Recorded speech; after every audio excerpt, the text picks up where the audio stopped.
इमाम हसन ने जब ये बात कही, ये 72 लाशें हुसैन उठाए, आंखों से एक आंसू भी ना बहाया।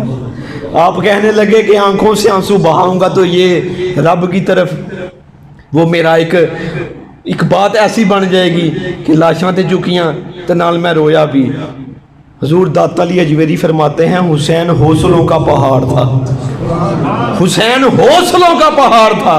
और इतने हौसले वाला हुसैन फरमाया, ना ना या मेरे मौला, तेरी बारगाह में कुर्बानी दूंगा, 72 लाशें भी उठाऊंगा, बगैर आंसुओं को बहाए हुए उठाऊंगा, ऐसी तारीख रकम कर जाऊंगा मेरे मौला कि कोई सोच भी ना सकेगा। लेकिन जब कासिम ने ये बात कही ना कि मेरे बाबा जान ने कहा था ये चाचा पढ़ लें कि कभी हुसैन पर भी कड़ा वक्त आया तो हुसैन के आगे रहना, हुसैन को मेरी कमी महसूस ना होने देना। उस वक्त हुसैन की आंखों से आंसू जारी हो, उस वक्त हुसैन की आंखों से आंसू जारी हो गए। और हुसैन कहने लगे, मेरे भाई मैंने कभी जिंदगी में तेरा हुक्म नहीं टाला, आज करबो बला में भी तेरा हुक्म नहीं टालूंगा।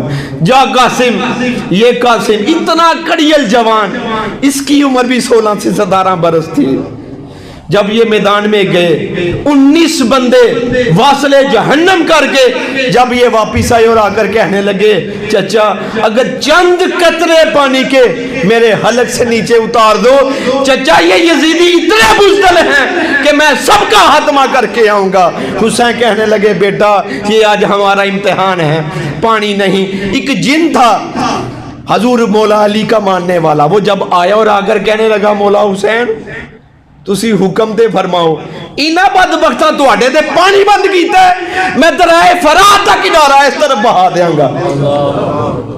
आप मसल्ले पर बैठे हुए थे, इस तरह मसल्ले का पल्लू उठाया, नीचे समंदर ठाटे मार रहा है। आपने फरमाया, पानी की हमें तलब नहीं, यह पानी लबे हुसैन को छूने के लिए तरस रहा है। लेकिन आज मैंने नाना से वादों को वफा भी तो करना है।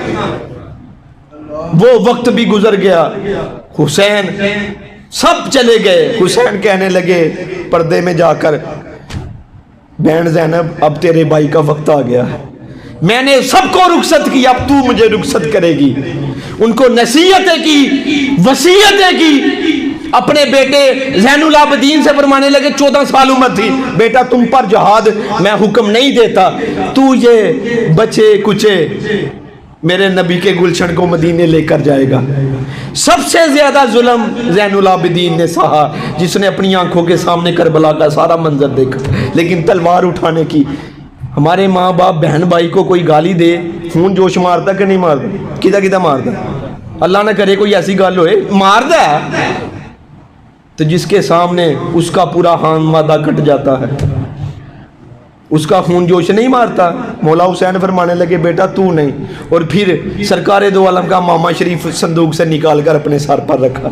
सुभान अल्लाह फरमाओ, ये वो उस नबी का नवासा है। हजूर ने जो फरमाया था ना, हुसैन व मिन्नी व अना मिनल हुसैन, हुसैन व मिन्नी तो था, वह अना मिनल हुसैन होने लगा है।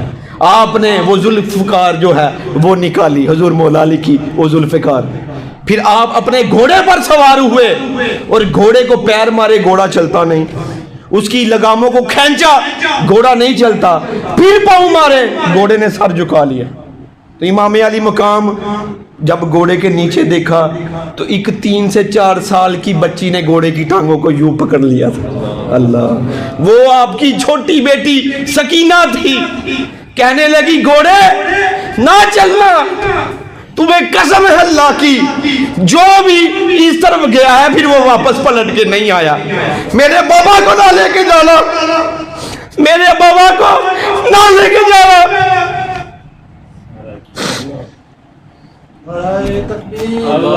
पानी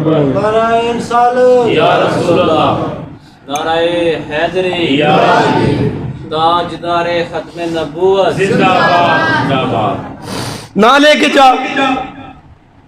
मौला हुसैन घोड़े से नीचे उतरे। साड़ियाँ भी बचियां हैं ने, साढ़े भी बच्चे ने। अक्खा बंद करके सोचो ना कभी कि साढ़े लाल इस जगह होंगे। कोई 2-4 मिनट की अगर आप इजाजत देते हैं तो मैं बात को मुकम्मल करूं। आप घोड़े से नीचे उतरे, اور وہ کہنے لگی سکینہ بابا اگر آپ چلے جائیں گے تو پھر مجھے سینے پر کون سلائے گا؟ میں تو آپ کے سینے کے بغیر نہیں سو سکتی۔ تو مولا حسین کی آنکھوں سے زبان سے یہ جملے نکلے کہ بیٹی وہ سینے پہ سونے کے دن گزر گئے، وہ وقت چلا گیا کہ تو میرے سینے پر، اب تو اپنی پھپھی کے سینے پر سونا۔ زینب میری سکینہ کی حفاظت کرنا، زینب میری سکینہ کی حفاظت کرنا۔ یہ کہہ کر وہ نبی کا شیر، وہ نبی کا نواسا، 3 دن کا پیاسا وہ شہزادہ گھوڑے پر بیٹھا، اور جب میں مقتل میں کہنے لگا چل بھائی زلجنا سوئے مقتل چلے، چل زلجنا سوئے مقتل چلے، تو جب آپ آئے ادھر تاریخ نے لکھا ہے یہ علی کا شیر جس طرف اپنا گھوڑا بگاتا میلوں دور کوفی بھاگ جاتے، چلے جاتے، اور یہ آر ہے تو علی کا بیٹا، یہ ہے تو شجاعت کا پیکر۔ آپ درائے فرات پر اترے، اس پانی کو ہاتھ میں پکڑ کے کہا بدبختو اس پانی کو میرے لیے تو نے بند کیا ہے، اس پانی کی ہمیں کیا حاجت ہے؟ وہ پانی پکڑ کر اس طرح پھینکا، کہا حسین کبھی اپنے لبوں سے نہیں لگائے گا اس پانی کو۔